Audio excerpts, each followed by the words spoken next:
भले भूत जाई त का। हम खुद खुद के नाचो बटविया भूत जाई त का। हम खुद खुद के नाचो बटविया भूत जाई त का।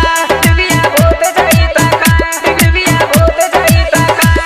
सखी चला गावे हो मुखिया के गावे हो। सखी चला गावे हो मुखिया के गावे हो। टैनी के देह बगारी भले भूत जाई त का। हम खुद खुद के नाचो बटविया भूत जाई त का। हम खुद खुद के नाचो बटविया भूत जाई त का।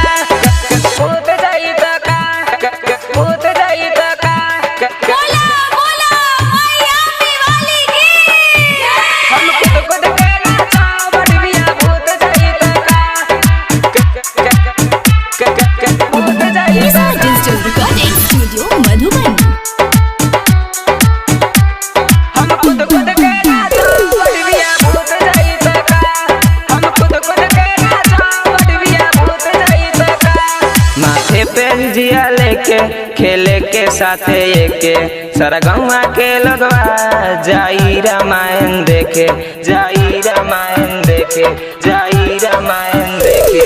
माथे पे जिया लेके खेले के साथे एके सारा गौवा के लगवा जाई रामायण देखे।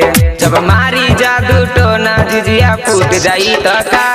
हम खुद खुद के नाचो बटविया भूत जाई त का। हम खुद खुद के नाचो बटविया भूत जाई त का। भूत जाई त का। भूत जाई त का। हम खुद खुद के नाचो बटविया भूत जाई त का। भूत जाई त का। बोला बोला मैया वाली की। हम खुद खुद के नाचो बटविया भूत जाई त का। हम खुद खुद के नाचो बटविया भूत जाई त का। सोनू सावरिया सुना अखिलेश अकेला हो। नवरात्र भर डैनी करेली खेला हो। करेली खेला हो। करेली खेला हो। सोनू सावरिया सुना अखिलेश अकेला हो। नवरात्र भर डैनी करेली खेला हो।